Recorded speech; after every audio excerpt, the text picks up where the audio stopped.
en proyectos museológicos para museos locales, como Mairena del Alcor, el propio Santi Ponce, que como saben es itálica, o la colección del Ayuntamiento de Sevilla. Y también ha comisariado o colaborado en exposiciones muy diversas, algunas para el Museo de Sevilla, que es un museo también muy hermano nuestro. Simplemente por citar, que les pueda sonar mucho, el Carambolo, 50 años de un tesoro, o la que ahora está en marcha para 2025, Entre tiempos, el Museo Arqueológico en Santa Inés, que será la exposición bandera del Museo de Sevilla mientras la sede del museo esté cerrada por las obras de rehabilitación. Esto nos une mucho, sobre todo ahora que estamos aquí celebrando la década después de las obras de rehabilitación que han sido un hito para este museo. Valentín Trillo es arquitecto, es profesor del Departamento de Proyectos Arquitectónicos de la Escuela Superior de Arquitectura, también de la Universidad de Sevilla.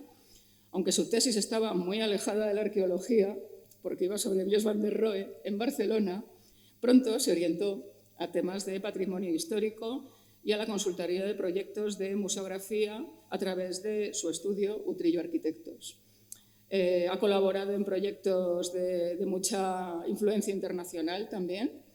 Antes comentábamos, mientras tomábamos un café, Arabia Saudí, que bueno, es un lugar, igual que los Emiratos, que ahora está centralizando mucho movimiento museográfico en aquella parte del mundo, pero también para el Museo Arqueológico de Estambul o la ampliación del Museo de Ciencias Naturales de Nueva York.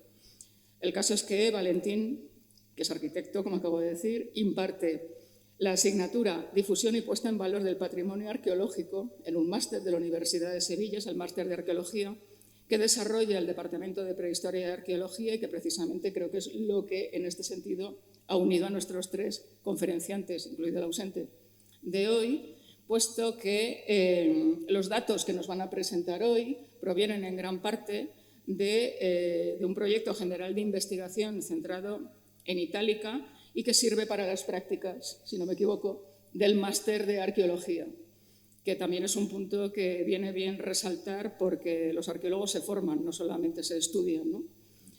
Y esto es importante. Bueno, el caso es que en este proyecto se encuadra esta revisión que van a presentar hoy, que es una casa concreta, excavada de antiguo, pero que están obteniendo datos que han cambiado mucho el panorama de interpretación de esa zona del yacimiento.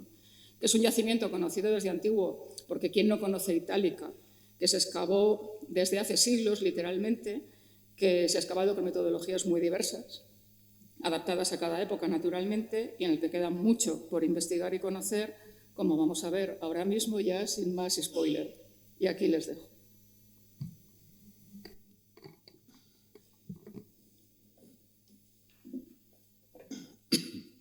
Bien, buenas tardes.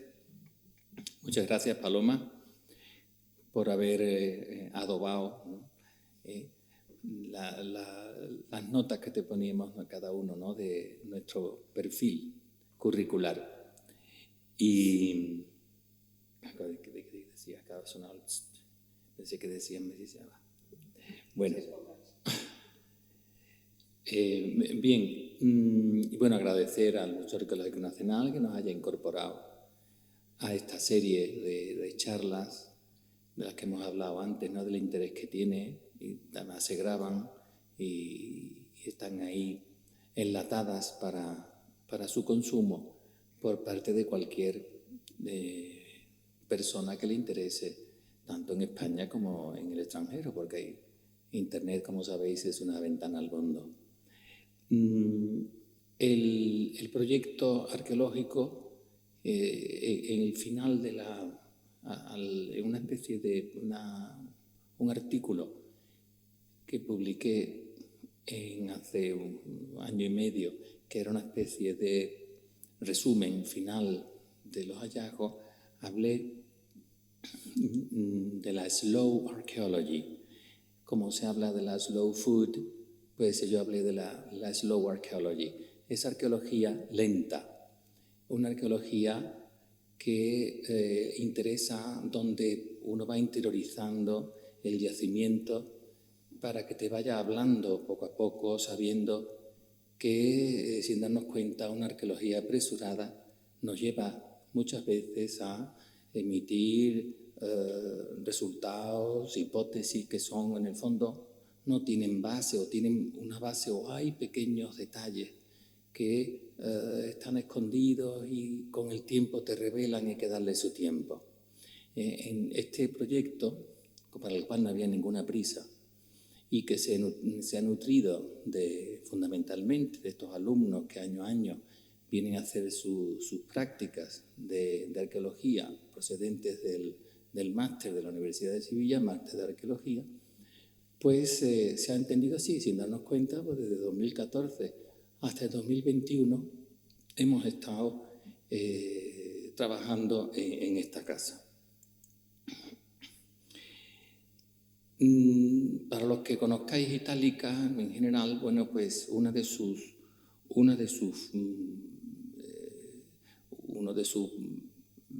aportaciones son, bueno, pues el panorama de casas, de domus, que tienen pues la colección de mosaicos, pero todas estas casas que obedecen a lo que se denomina la arquitectura doméstica.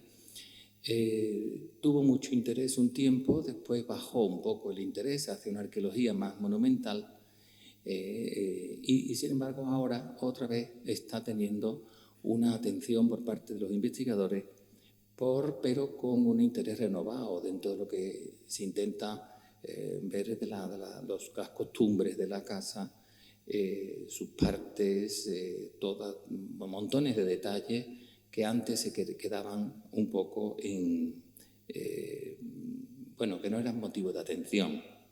Y por eso estas casas están, en el caso de estos grandes yacimientos, tipo Ampurias, Itálica y tantos otros, Pompeya incluso, pues el estado de conocimiento de esas casas es muy desigual. Hay excavaciones antiguas desde el siglo XIX, fundamental ya con información, y algunas más excavadas, otras menos excavadas, de manera que vemos que hay casas que en el fondo no están terminadas de excavar, bastantes. Aquí tenéis algunos de los nombres de las casas y algunas fechas en las que se ha participado, se han realizado excavaciones. Nosotros estamos en la casa del Patio Rodio, que ya no se llama así, pero hemos empezado así, y que tuvo pues una intervención en 1970, después en 1940 y después la nuestra que hemos tenido de tantos años.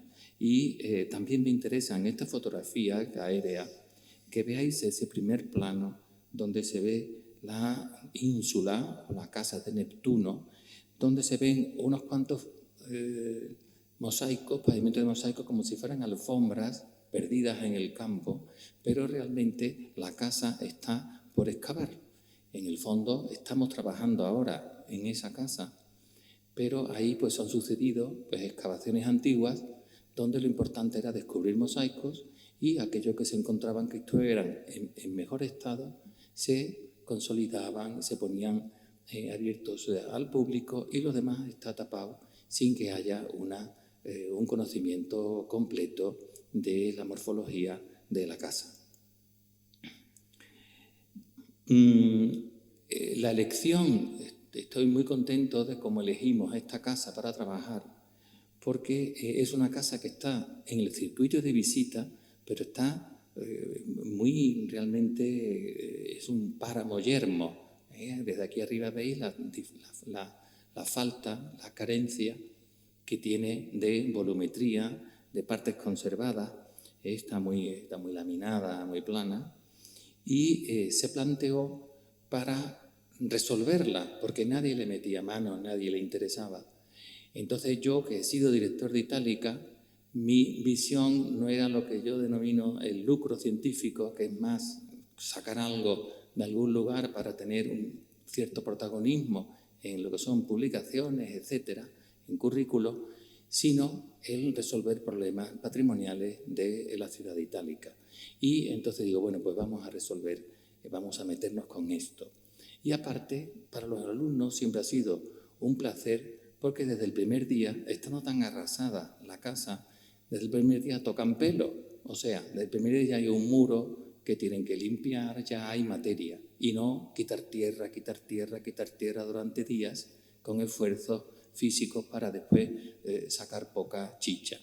Yo creo que eso ha sido un acierto y la excavación se planteó también para sacar el máximo de información con el mínimo esfuerzo, sino la mínima invasividad. O sea, estratégicamente tocar en los lugares más apropiados como para sacar toda la información posible para disponer entonces de un conocimiento completo de la casa y de su materialidad para poder pasar después a lo que sería el estadio o el escalón de su conservación y su puesta en valor. Perdón. Por eso, no sé si recordáis el Itálica Mustio Collado, ¿no? del poema de Rodrigo Caro, pues la casa del Patio Rodio es un mustio collado. Y aquí tenéis, con estas estrellitas rojas y azules, lo que ofrece la casa del Patio Rodio en la actualidad: 3 mosaicos al visitante, otros 3 tapados, casi destruidos, se tenían por casi destruidos, y muy poca materialidad. Esta imagen de 3 dimensiones, que ahora son muy fáciles de obtener, pero lo que aparte de que son siempre muy bonitas y atractivas, pero lo que nos observa desde la parte naranja a la parte azul, que sería la más profunda, la naranja la más alta, pues lo que vemos es lo que sería una ladera natural, lo que serían las curvas de nivel de una ladera. Eso no tiene nada que ver con una casa. Las casas eran aterrazadas, con lo cual lo que tenían eran terraza superior, intermedia, baja, acomodándose a el relieve, pero quitando de un lado y poniendo de otro. Cuando el tiempo va pasando, el expolio, la erosión, etcétera, la naturaleza va recuperando todo lo que es su forma antigua, con los araos, y se van perdiendo las cosas, y otra vez va naturalizándose. De manera que esto es muy importante porque hay partes que están muy perdidas y otras partes más conservadas, y tienen que ver con todo ese proceso centenario. Demetrio de los Ríos, un personaje yo creo que bastante conocido, fue el que restauró finalmente la Catedral de León y allí murió, pero antes estuvo en Sevilla. Son una familia muy importante de Lucena. Su hermano era Amador de los Ríos, que entre otras cosas fue el que se inventó el término, fue director del MAN, y se inventó el estilo mudéjar. Imaginaros cuántas cosas se hablan de lo mudéjar como estilo. Él fue, en 1860-70, el que articuló ese concepto del arte mudéjar, el estilo mudéjar. Y pues este es su hermano y su sobrino, Rodrigo Amador de los Ríos, experto en antigüedades árabes, que estuvo aquí en el MAN. Entonces, Demetrio de los Ríos exploró, sabemos que era esta casa por lo que nos dejó dibujado, que son estos 2 mosaicos, unas salas gemelas y un aljibe que también parece que tenía encima, unas trazas de un pavimento de mármol de opus sectile blanco y negro. Juan de Mata Carriazo y Antonio Collantes de Terán, que eran profesores, archiveros en Sevilla y que se encargaron de las excavaciones en la provincia durante décadas, y se encargaron de Itálica. Collantes de Terán fue el que excavó la casa en 1940, no publicó los resultados, pero en el Departamento de Prehistoria y Arqueología tenemos el legado de este señor, de este autor, por parte de sus hijos, que son una familia muy universitaria, y nos entregaron, lo tenemos allí, a buen recaudo, un archivo completo de todo lo que hizo, sus anotaciones, y encontramos, aunque no pone nada, pero por la planta rápidamente supimos que era la casa del llamado Patio Rodio, y pues son lo poco que tenemos de esa excavación, pero nos ha servido mucho dentro de este proceso de investigación de lugares viejos que siempre han dejado información de mucha manera. Antonio García Bellido, de todos conocidos, publicó el famoso libro de Colonia Aelia Augusta Italica en el año 60 y publicó los planos de lo que habían excavado hasta entonces y ese libro fue realmente importante para la arqueología española.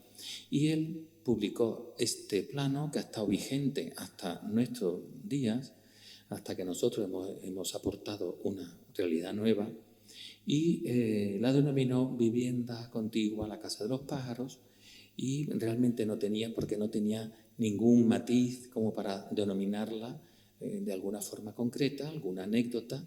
Y por otro lado, veis los muros en blanco, que significa que son muros que más o menos iban por ahí, pero que lo que quedaba era prácticamente algo de la cimentación, o sea, muy poca definición. Lo más interesante de él, para lo que nos interesa a nosotros, es que él entendió que la casa tenía 3 patios. Son casas, vamos a empezar, que las casas de Itálica son grandes. Esta casa tiene 2.600 metros cuadrados. La de Neptuno tiene 5.800, es la más grande. Y entonces él entendió que había 3 patios que están aquí puestos en verde. Un patio central, el peristilium, otro patio donde tenía el aljibe que dibujó Demetrio de los Ríos, y al final había una piscina, y entendió que era al aire libre, pues un patio con una piscina. Esto es lo que se ha conocido durante decenios. Ramón Corzo, un profesor de la Universidad de Sevilla, que estuvo de director de Itálica y de todo el Museo de Cádiz mucho tiempo, pues en 1982, sin excavar, pues él propuso que en Itálica había rasgos de modelos griegos, de casas, modelos griegos, ¿no?, de las casas de Itálica, y propuso que incluso había modelos de patios rodios, y que esta casa podía tener uno de esos patios rodios, y propuso él llamarla, porque estaba en la casa sin nombre, y llamarla del patio rodio. Desde entonces se llamó la casa del patio rodio para su identificación. En rojo vemos esa zona, tanto en foto aérea como en el plano de García Bellido, de lo que sería ese patio rodio, que se define porque, como veis, las galerías pues están como una U, y después tiene un palo como si fuera un triclinio, ¿no?, como la formalización de un triclinio. Vamos a ver a Olga.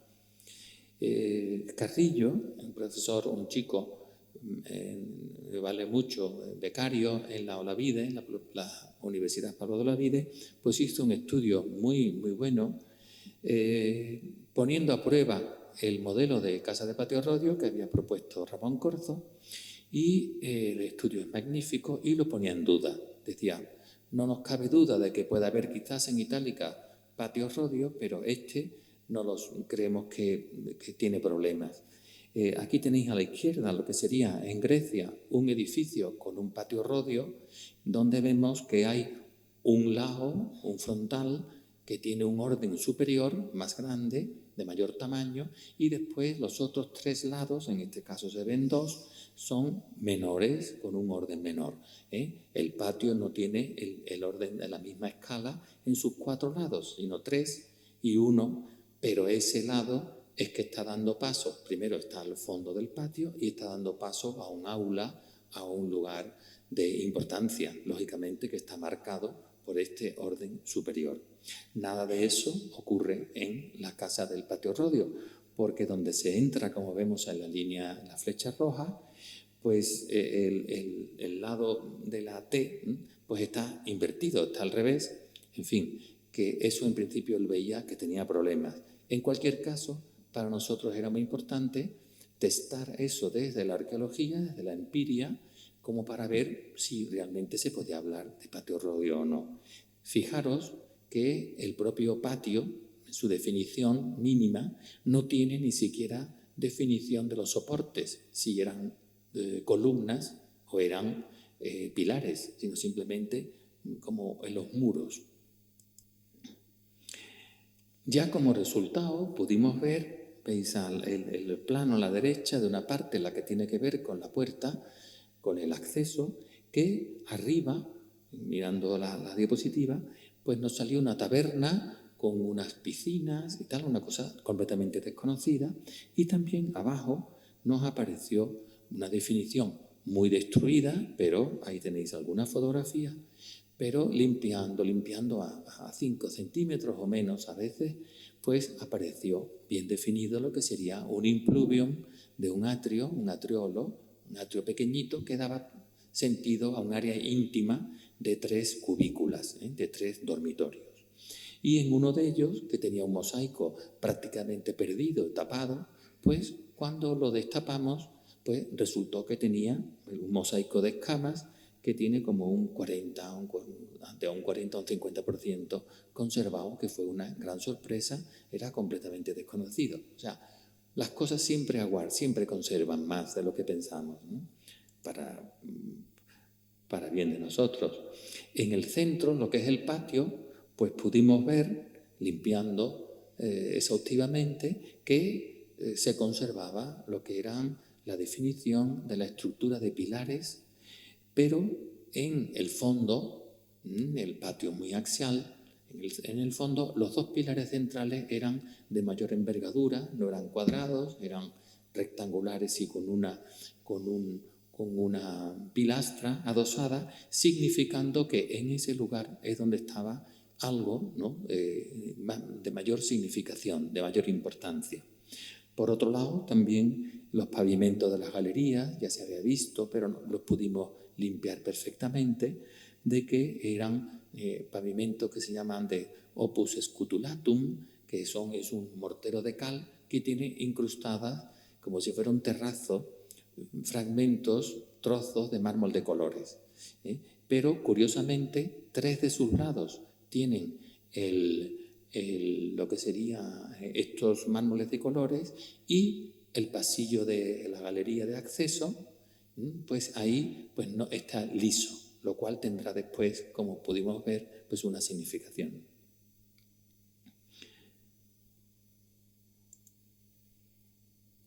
Esto es un pequeño dibujo de sector, y el pavimento está en regular estado de conservación, porque al no ser un mosaico se mantuvo al aire libre, y siempre es mejor taparlos porque sufren mucho.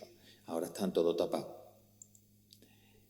Y bueno, muy importante, que venía en la diapositiva anterior, es que en las imágenes de la derecha pudimos levantar una zona que estaba muy deteriorada de ese pavimento, y pudimos encontrar entonces fechas. Pudimos encontrar unas cerámicas, unas vajillas africanas muy características del último tercio del siglo II después de Cristo, con lo cual la casa por fin tenía fecha. Las demás casas de Itálica se entienden adrianeas, siglo II, pero realmente las excavaciones son muy antiguas y no tienen fechas fidedignas. Esto ya son fechas reales que hemos sacado de la excavación, con lo cual estamos en un mundo de fines del siglo II, casi la tercer cuarto del siglo II o fines del siglo II. Un detalle de mucha importancia. Ya había 2 mosaicos de tipo triclinar, con la famosa, los más característicos, ¿no?, con la C, y los centros muy desaparecidos, y el tercero, que tiene una estrella.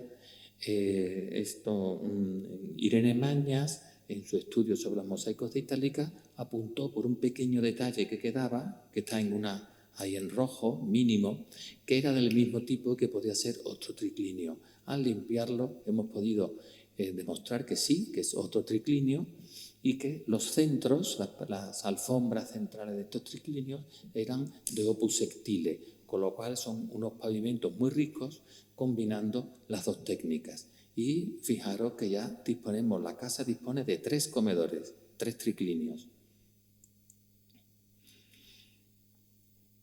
También descubrimos ese otro mosaico que correspondía al hallazgo de Demetrio de los Ríos, y que lo tenían como desaparecido.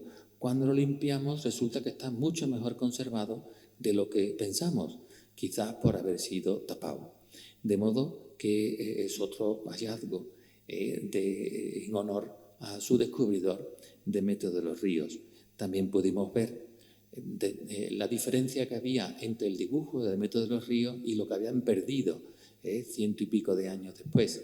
De manera que hay pérdida, pero se conserva en gran parte. Esta ya tenemos aquí la planta completa, planta de excavación, con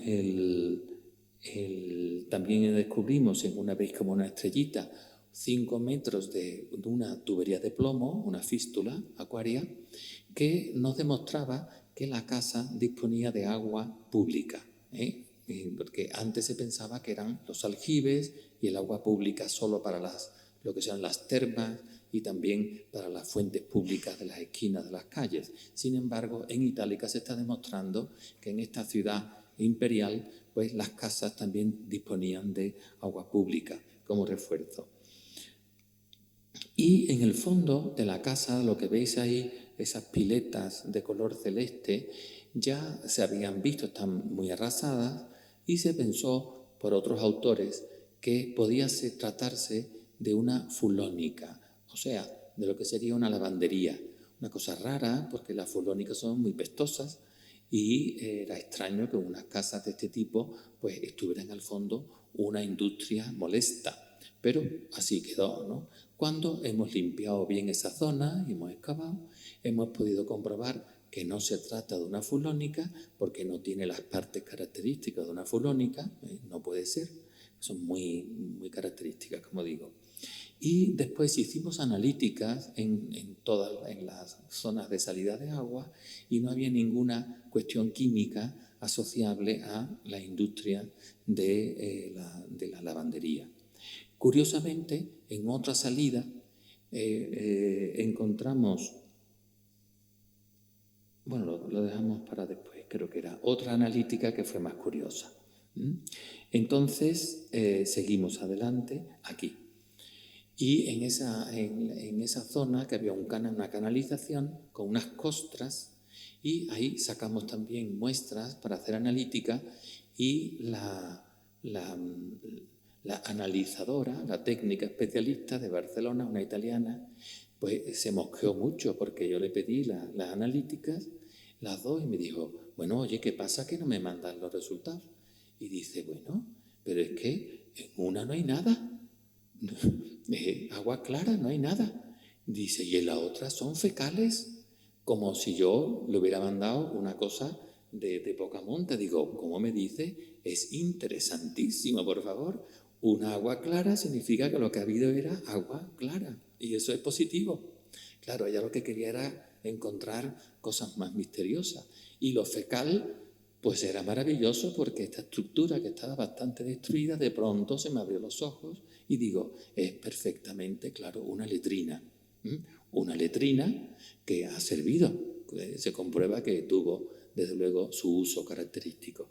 De manera que entonces fue muy importante el uso de el haber hecho las analíticas, pero a ella le parecía que aquello era como muy pobretón, ¿no? En fin, cada uno cuenta las historias. En una letrina doméstica, que ya tenemos una en la casa de la Excedra, que era un unicum, y ahora vemos que otra casa tiene letrina, o sea que debieron tener letrinas muchas más casas.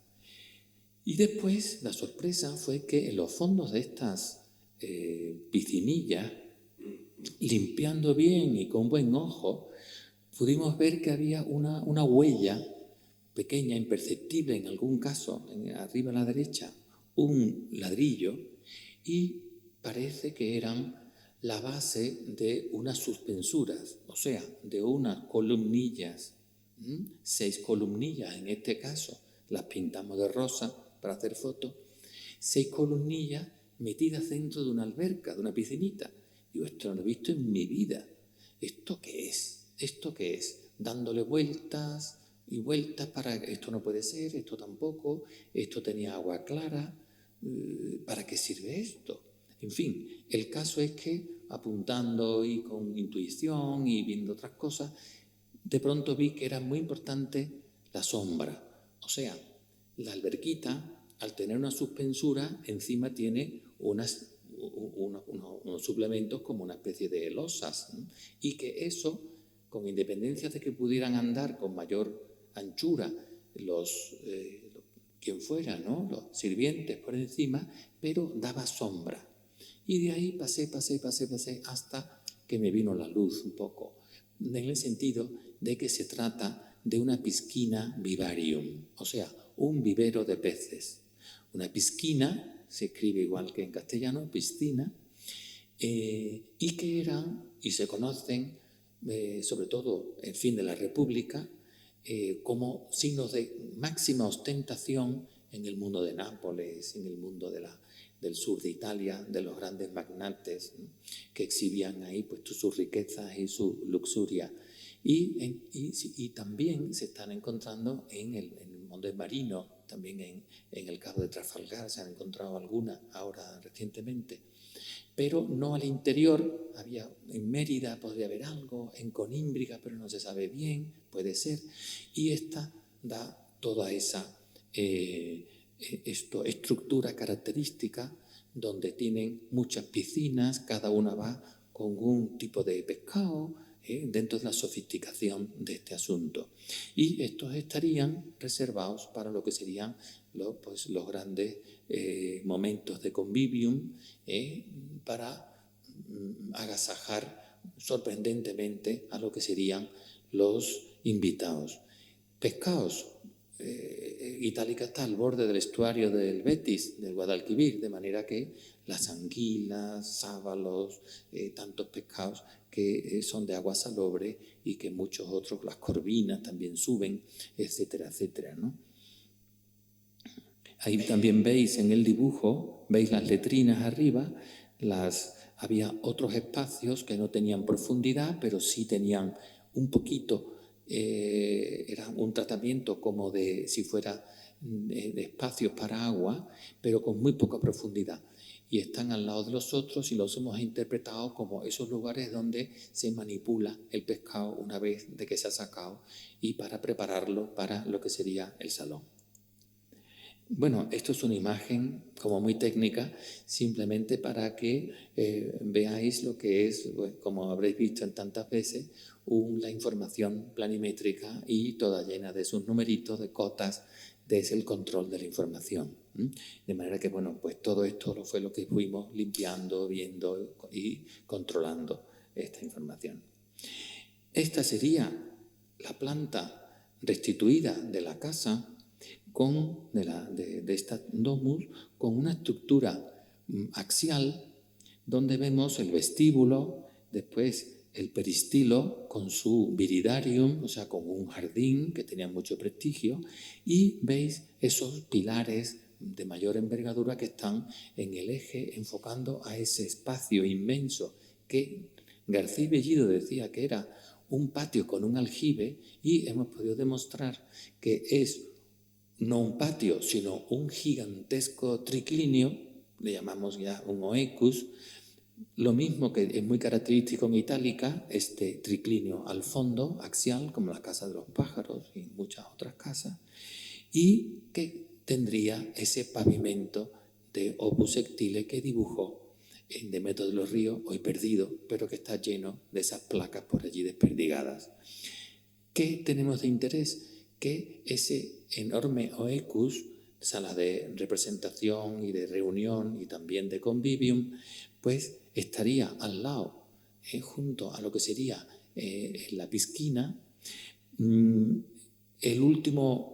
la piscinilla última de García Bellido, hemos demostrado que estaba abovedada, con lo cual es otro recurso que tienen los vivarium, que serían unos lugares más ensombrecidos para tener otro tipo de pescados. Y además tenían agua debajo del propio comedor, como una cuestión de ostentación de lujo, ¿no? Tener el agua directamente debajo, no solamente para beber, sino sobre todo también para refrescar el vino, refrescar la fruta, etcétera, como si fuera un pozo. Y eso se entiende que están en estas casas grandes, igual lo tiene la casa de la Excedra, que son puntos de vista diferentes de los que antes eran puramente descriptivos, pero estamos pasando a la interpretación. Y veis los tres triclinias. Enfrente le corresponde a cada uno un salón y una parte íntima, una parte privada muy pequeña y una gigantesca parte pública de ostentación del dominus hacia lo que serían sus clientes y sus amigos, y unas tabernas en este caso.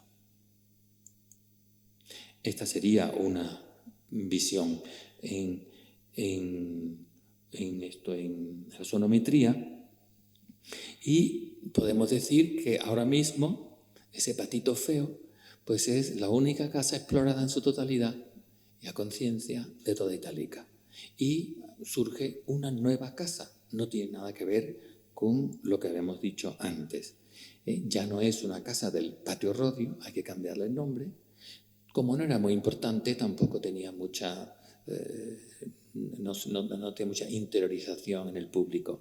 Y entonces le hemos llamado Casa Demetrio de los Ríos, en homenaje al gran arqueólogo de Itálica, era arquitecto, por eso sus dibujos hemos podido comprobar también en esta investigación, que son exactos, de manera que eso es un valor, toda una amplia, un álbum que tiene de dibujos maravillosos, de muchos mosaicos perdidos, podemos ya demostrar que fehacientemente de que se trata de imágenes reales, de pavimentos que existieron, de manera que todo eso lo incorporamos como un activo a la ciudad de Itálica. Y bueno, pues las ideas de la musealización, que está todo ya preparado para eso, serían pues la presentación, pequeñas notas sobre el personaje de Demetrio de los Ríos y ponerlo en el lugar de Itálica. Una reflexión también me parece muy importante en estos grandes yacimientos antiguos sobre el desgaste del tiempo, ¿no? El que tenemos que asumir como nuestra vejez, ¿no? Y no tantos botox de ponernos, pero sino asumir que el tiempo pasa y que ha ido desgastando, pero tiene unas historias muy ricas y que investigando de forma adecuada se puede conseguir muchísima información. El valor de la investigación y también la interpretación propia de la casa, hablando de todo lo que son sus partes, su dueño. Tengo ya cierta idea de quién puede ser el dueño, no en nombre, sino a qué se dedicaba, pero no lo voy a decir, lo dejamos para otra ocasión.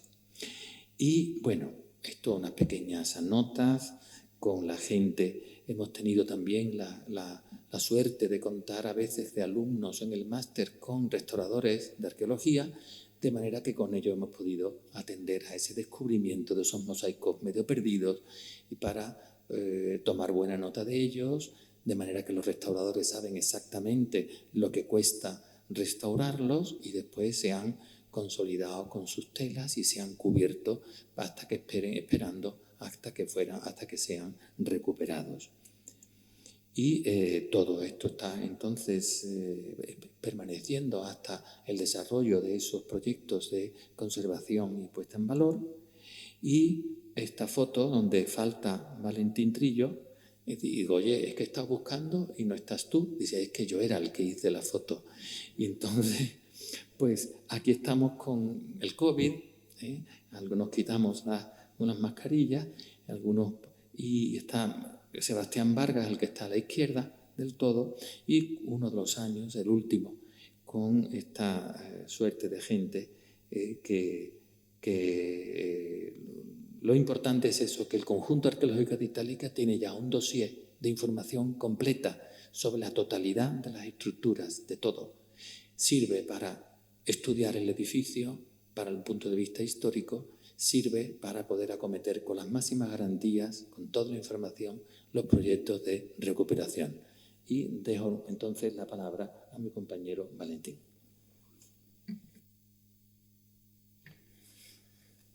Buenas tardes. ¿Esto no lo dando aquí? Sí. A mí no me va. ¿No? ¿Aquí? No creo, ¿no? Claro. Vale. Bien. La manita encima del dibujo. ¿No da? Foto exclusiva mía. Espera. Ya. A ver si eres capaz de darle para atrás. Esto mejor. Bien, el papel que me asigna a mí Fernando cuando empiezan las campañas de excavación era ir pensando en una posible propuesta de futuro para hacer visitable la casa, acercarnos a los mosaicos, intentar protegerlos y de alguna manera una propuesta de interpretación y de crear una experiencia que acercara al visitante a los valores originales de la casa, no una propuesta de difusión interpretativa contemplativa, de ver esa planta que no deja de ser un plano en 2 dimensiones, sin escala, sin sombras, sin la tercera dimensión, sino permitir rescatar algunos valores de la casa original de manera efímera, de manera reversible, de manera en un balance que estuvimos discutiendo con diferentes propuestas sobre el grado de abstracción de esa recreación ligera o efímera de la casa, y que para ello yo lo que le pedía a Fernando es entender cuál podía haber sido el volumen original de la casa, cuál podrían haber sido esos espacios. Para eso pedimos ayuda a José Manuel Rodríguez Hidalgo, es director de Itálica, y hicimos participar durante varios cursos a mis estudiantes de segundo de arquitectura, de la asignatura de proyectos arquitectónicos, y José Manuel en unos primeros cursos lo que estuvo en clase, José Manuel es una revisión crítica con los estudiantes, explicándonos aquellas casas romanas que estaban más reconstruidas, Pompeya, Ostia Antica, Roma, toda aquella que él había ido visitando, nos iba explicando cómo era una casa romana, cuál era su historia. Estos son como trabajos de los estudiantes recogiendo la información que José Manuel nos dio en varias sesiones teóricas. No solo la historia y la evolución de la casa, no, también la tipología y componentes que conforman una casa con sus nombres originales. Y lo que fue más interesante para nosotros fue la parte constructiva. Entender y descubrir que al final nos estaba José Manuel dando una clase de construcción de ladrillo de arquitectura mediterránea, que los romanos no es que construyesen diferente que nosotros, sino que nosotros hemos seguido construyendo con una cultura del material que tenemos, de cómo trabajar con la luz, cómo trabajar con la pluviometría que tenemos, y que al final no difería tanto lo que era la construcción de aparejos de ladrillo, de cubiertas de teja, de alguna cubierta plana, de patios peristilos, de lo que muchas casas populares mediterráneas siguen siendo a nivel tipológico y también en su construcción. Eso nos permitió, apoyándonos también en una propuesta que hizo José Manuel de reinterpretación de la Casa de los Pájaros, que es la casa que está contigua a la nuestra, donde pues él tenía estos dibujos de Paco Pinto, compañero ahora de la escuela en la asignatura de taller, que es del Departamento de Expresión Gráfica, estos magníficos dibujos de Paco de cómo era ese interior de la Casa de los Pájaros. Pero si os fijáis, en esta primera recreación virtual del grupo de investigación de José Manuel sobre la Casa de los Pájaros, ocurrían cosas que no son posibles. Si fijáis, este cuerpo de 2 aguas, que está como a medio construir para enseñar en la infografía cómo era la construcción, todo este paño de agua está echando el agua contra un hastial vertical. Eso nunca ocurre en arquitectura, pero no porque esta sea una casa palacio, sino porque la casa más humilde de cualquier municipio de la costa mediterránea, el agua hay que, cuanto antes, quitarla de encima. Nunca hacer que corra contra un plano que nos va a generar patologías de humedad. He cogido esta del Palacio Arzobispal de Sevilla, pero si os fijáis, cualquier solución geométrica cubierta, antes de arrojar el agua hacia el hastial, genera otros 2 nuevos planos para derivar el agua lateralmente. ¿Eso por qué lo traigo a colación con esta explicación?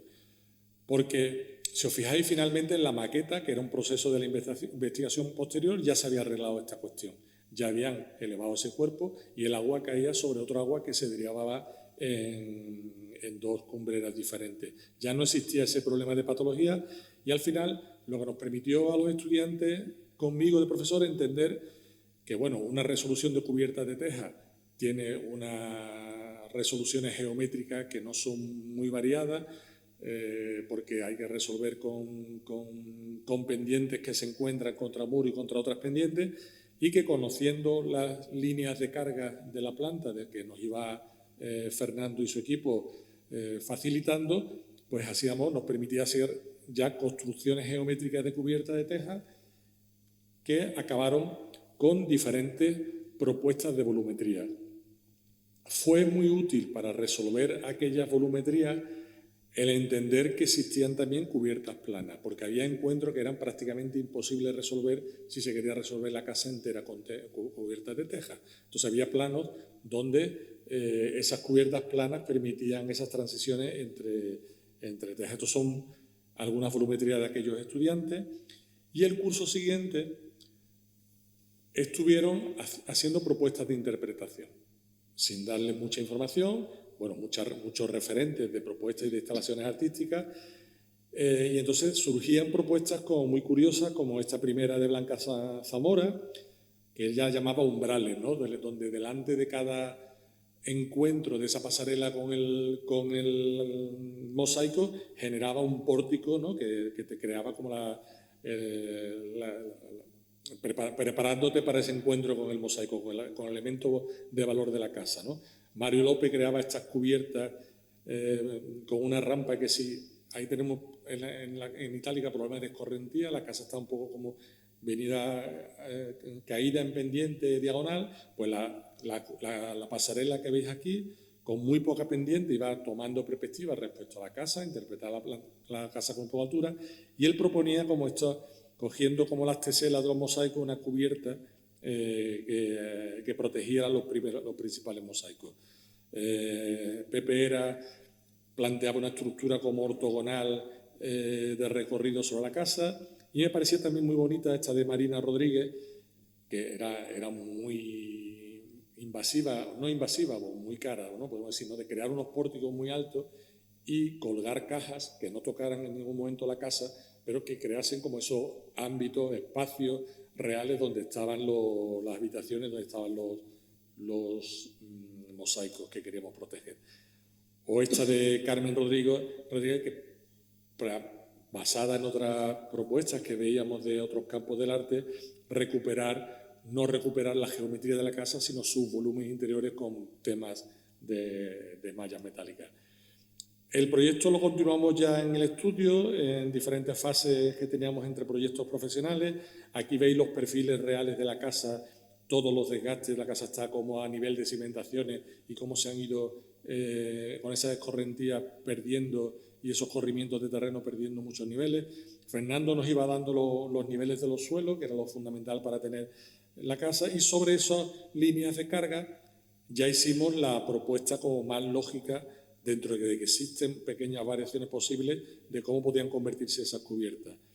Eso nos permitió hacer una serie de hipótesis que fueron cambiando con discusiones que íbamos teniendo con Fernando. Si este era el plano de arqueología, esta era una posible propuesta, donde veis un poco los patios que os comentaba Fernando.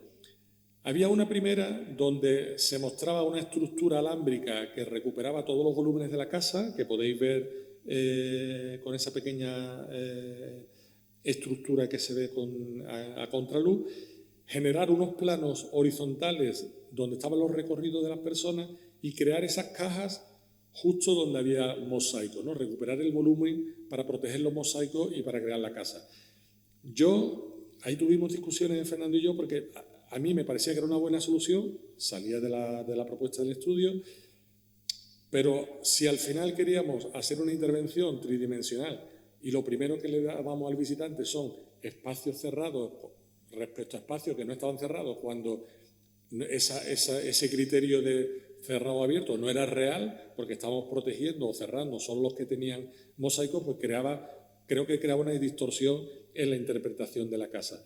Estas casas también tienen todas las itálicas tienen esta plantación de cipreses en el acerado que coincide con las galerías cubiertas de lo que eran las tabernas alrededor de las casas, con lo cual todavía más difícil de interpretar, porque casi te tienes que abstraer de que no están esos cipreses para entender que había unas galerías cubiertas, que son estas que veis aquí alrededor de todas las casas de Itálica, pero que ahora están estos cipreses, por eso tenéis estas cubiertas como interrumpidas por los cipreses. Yo decía a Fernando que al final, aunque es una actuación de mitad de los años del siglo XX, muy criticada, pero que al final era como una instalación artística, ¿no? Se había plantado sombra donde había sombra, ¿no? Esta era una propuesta, evolucionó con una mucho más simple, donde se mantenían las estructuras alámbricas con las cubiertas y la inclinación de cubierta, pero solo se trabajaban los planos de recorridos públicos, tanto de alrededor de la casa como del interior de los patios de la casa, y esta, que a mí me gustaba mucho, pero que entiendo que es como muy arquitectónica, que era la posibilidad, entendiendo los dos pequeños patios, ser los corazones de la casa, hacer una propuesta casi de jardinería, solo proteger los recorridos peristilos alrededor de los patios como visita, y casi construir el corazón de la casa más que la casa. Finalmente, la propuesta que os traemos hoy, que es la más actual, proponía una recuperación de los planos de la casa, porque tenían como diferentes alturas, respetar esas alturas y el poder hacer con una pasarela interior visitable la casa.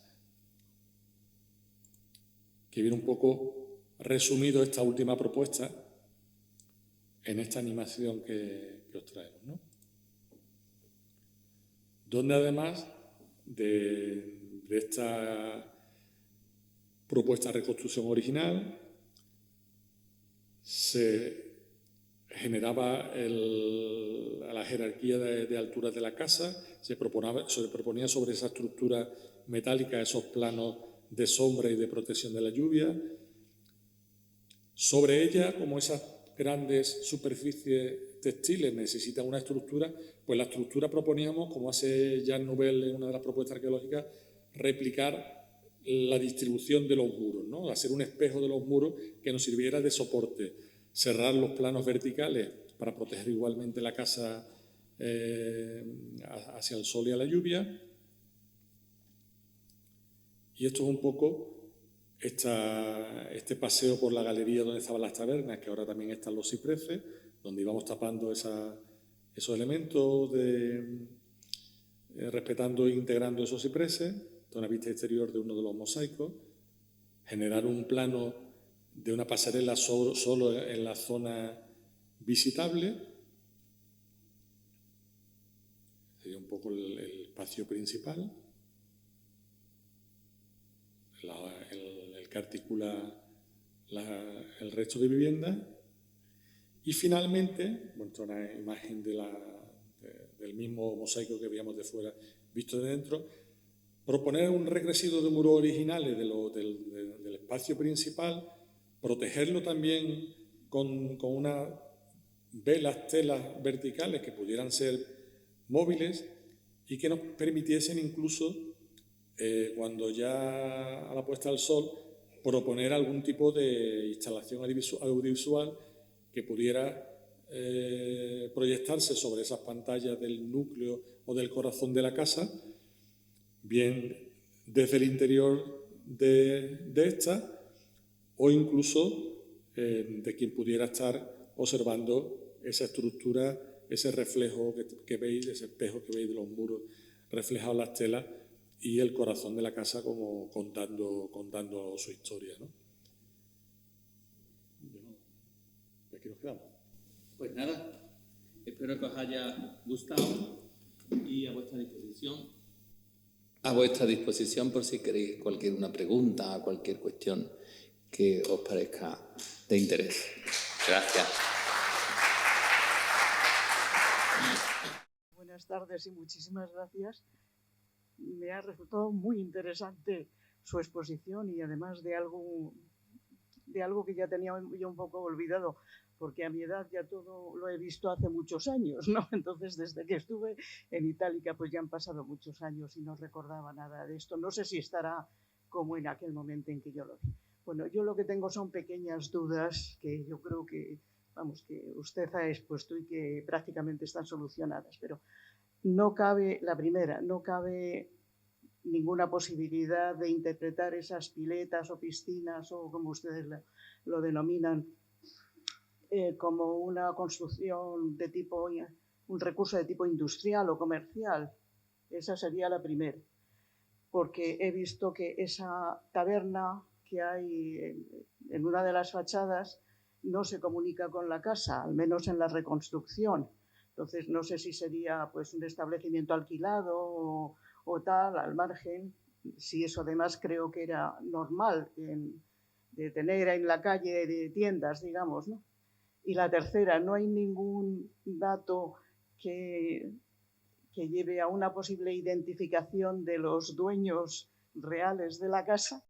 Sí, lo de la identificación del conjunto, ¿no?, de piletas que está al fondo con algo industrial, eso lo comenté que había sido propuesto como una fulónica, ¿no?, una lavandería. Entonces, eso, como he comentado, ese en concreto, esa funcionalidad en concreto es imposible. Claro, a veces decimos las cosas sin trabajarlas en profundidad, incluso se publican. Y entonces yo me fui directamente a ver las folónicas. ¿Cómo es una folónica? Habrá que ver cuáles son las que están conservadas. Y en Pompeya las hay completas. Son establecimientos, no son muy grandes, siempre son casas, o sea, son establecimientos únicos, no están dentro de una casa.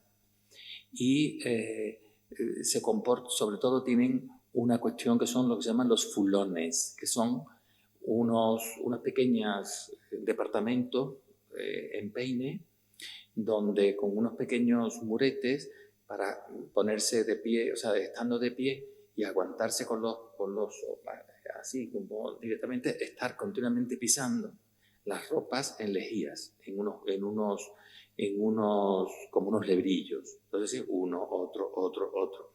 Eso es fundamental. Y después temas de lavar de agua, claro, como ven aquí, una piscina. Entonces, esas cosas tienen unas dimensiones, una posición, una distribución y unas partes muy concretas. Entonces, eso no existe allí, no es así, ¿no? Aparte de que no había sustancias químicas ninguna de impregnación, porque eso hoy día se está trabajando mucho en lo de las impregnaciones, ¿no? Muchas veces las analíticas, como ha pasado con esta chica italiana, uno piensa en una línea y te sale una cosa que no tiene nada que ver, ¿no? Pero esa es la ciencia y te lleva a otras cosas. Y entonces, otra solución, o sea, ahí lo que ha habido es agua. Y sobre todo ya la comparación con estas piscinae vivaria de Italia que se encuentran, entonces tiene exactamente todo lo que son las partes características, ¿no? Lo que se llama piscinae loculatae, que son piscinillas, una, otra, que son como para tener distintas especies de esto. Dentro... entonces, y sobre todo ese tema de la sombra es fundamental, porque los pescados, si tú los pones en una piscina y al sol en verano, se mueren. Entonces, por eso en algunas que hay que he comentado de Conímbriga, hay una muy bonita en una casa inmensa que se llama la casa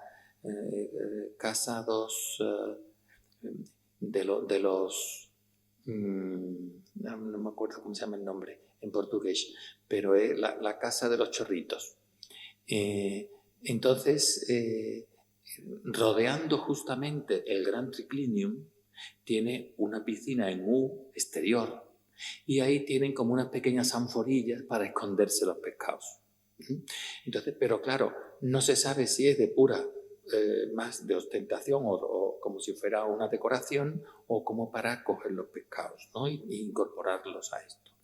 Entonces, las hipótesis y los estudios que se han hecho en estas piscinas de Italia y la última de Trafalgar, que es estupenda, el dibujo un poco fantasioso, pero en algunos casos, sobre todo el tema de las alberquillas en el mar, es fenomenal, porque han encontrado lo que son los lugares para soportar lo que son unas pequeñas velas, la sombra, muy importante. Y entonces esto para mí fue la clave, porque esos pequeños apoyos para tener algo encima, rígido, pero que ahí no puedes manipular nada con un palo desde arriba, lo que se está buscando son esas pequeñas sombras. Igual, o sea que al final, ahora es al revés. Ahora me tienen que decir a mí por qué no es una piscina. Me tienen que demostrar justo lo contrario. Claro, son peces vivos y no hay basura, donde y con el tiempo que ha pasado, sobre todo en una ciudad limpia, están lo que se llaman las sordes urbis, las basuras, pues allí no las hemos encontrado, ¿no? Como para decir, bueno, pues tenemos pescaditos. Pero todo coincide en ese sentido, en una cuestión además que ya se ha definido en Itálica. Va a salir ahora un libro de gran público, que es muy bonito, en este mismo mes, y que yo en las casas lo he definido como singularidad competitiva. O sea, una ciudad donde las casas estas de gente muy cercanas a todo el emperador y los negocios, etc. Entonces tienen esta ciudad y todas compiten unas con otras como si fuera en Marbella o algo. O sea, si tú tienes no sé qué, pues yo tengo no sé cuánto. Espérate que te voy a invitar y te vas a enterar. Y eso se nota mucho en Itálica, donde hay un plus de todo lo que se llama la luxuria. Y se recuperan modas y cosas que eran propias del final de la República y que después fueron tenidas como de impropias. Y entonces en este momento se van recuperando algunos de estos gestos de lujo, de ostentación frente a los demás, en una ciudad que es completamente nueva, el barrio, la ciudad adrianea, y que tiene el favor del emperador, con lo cual ocurren cosas que no ocurren en las otras ciudades, ¿no?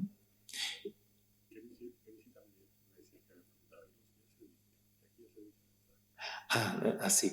No, sobre fue hace muchos años, yo no estuve, pero me comentaron que fue una visita a la reina de Dinamarca o algo así. Y entonces, claro, sin darnos cuenta, el relato siempre es fantasioso y sobre todo muy monumentalista, ¿no? Aquí no sé cuánto, tantos metros cuadrados, y esto, los mosaicos, y esto más mosaicos, mire usted, más mosaicos, así todo, ¿no?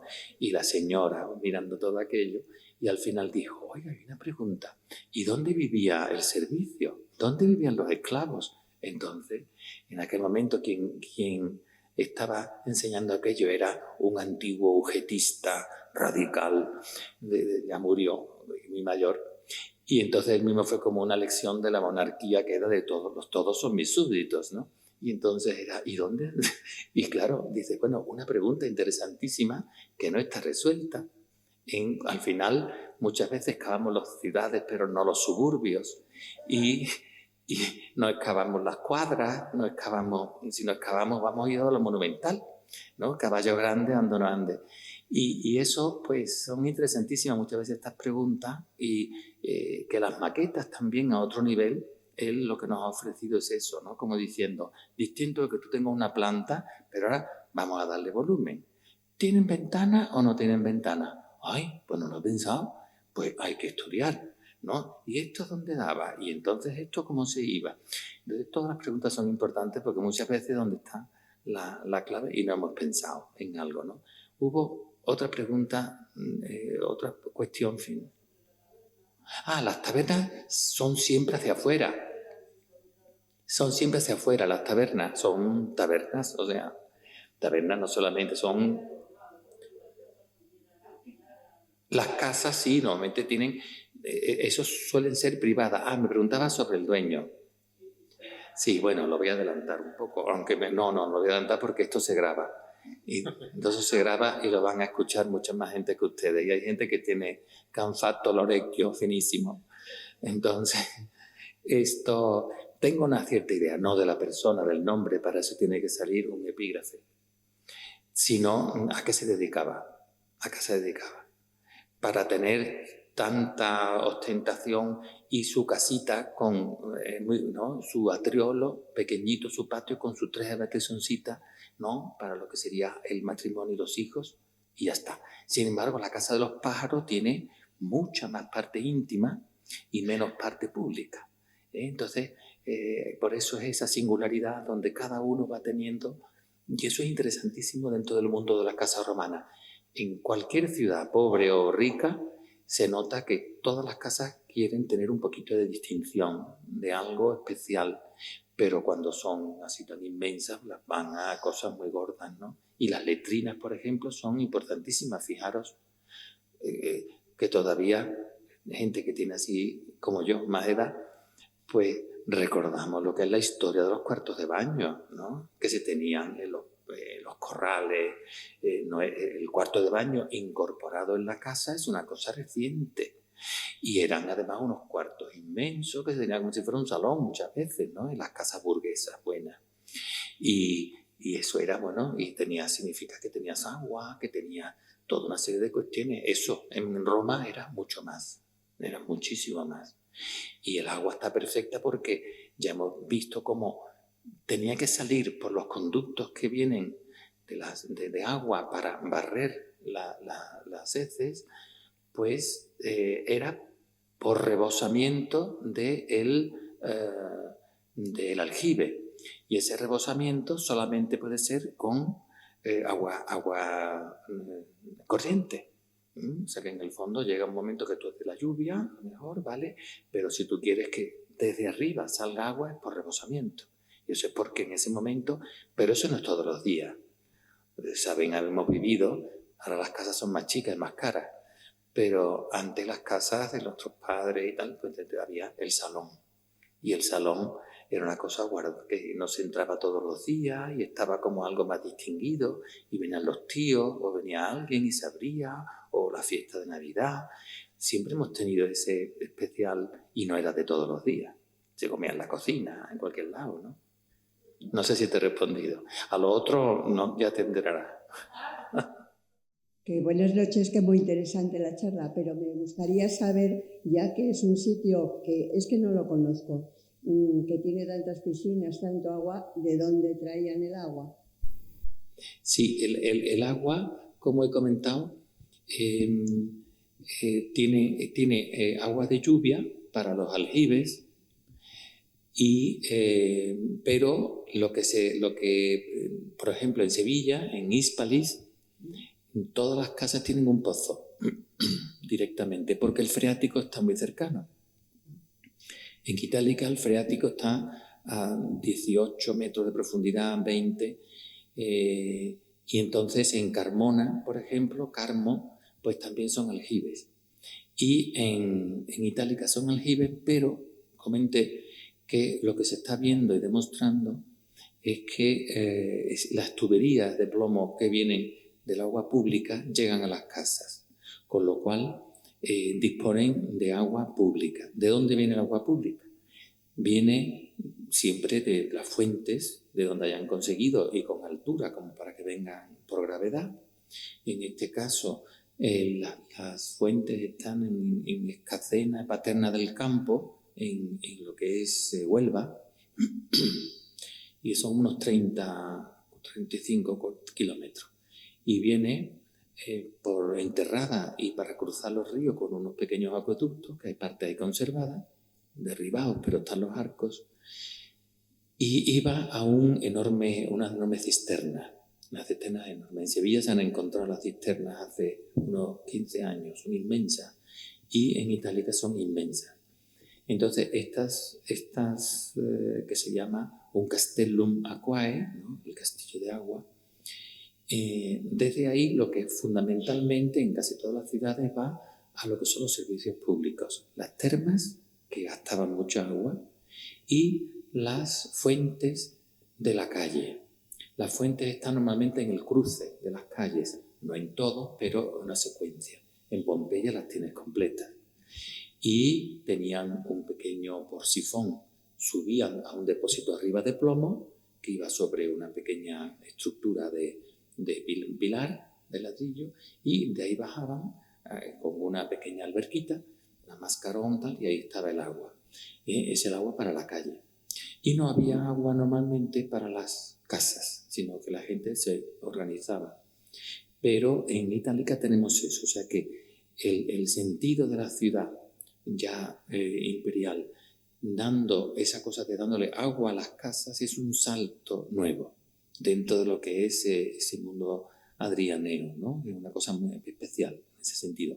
Pero que el agua, y recordar lo que he comentado, que estos espectáculos de incluso los chorritos, eso no es todos los días. Esos son para momentos concretos. ¿Alguna pregunta más? ¿Tú no haces ninguna pregunta? Yo es que soy muy educada y para eso está el público. No, bueno, a mí me ha encantado lo de la parte del análisis de la costra. De la costra. Totalmente. A ver, porque a la gente le hace mucha gracia, pero es verdad que existe una arqueología del vertedero. Y los vertederos dan mucha información. Y la basura va a dar muchísima información sobre nosotros cuando vengan 500 años después a excavar pues Valdemín Gómez, vaya, si sobrevive algo a la quema, pero... Sí, pero recuerdo ese matiz, ¿no? De que esta chica, pues claro, está acostumbrada mejor a unas vasijas y encuentra que dentro pues tiene lípidos y a lo mejor eso significa o tal, restos de proteínas, qué interesante, tal, no sé. Y claro, cuando uno era agua y otro era caca, pues entonces dice, qué horror, pero ¿qué me has traído? Tal, digo, pero cuéntame, digo, es maravilloso, porque gracias a eso pues se pueden entender cosas, ¿no? Claro, eso es bajar a la humanidad realmente, porque eso, más humano que eso, pocas cosas. Muy bien. Yo debo decir que a mí lo que me habían chivado, que era que estaba dando datos muy interesantes lo que estáis haciendo, vamos, ha cumplido mis expectativas, les he superado. Me ha parecido todo interesante. Pues muchas gracias a todos. Pues nada, muchas gracias por venir y les esperamos la semana que viene, como no puede ser de otra manera, vamos, para fichar. Muchas gracias.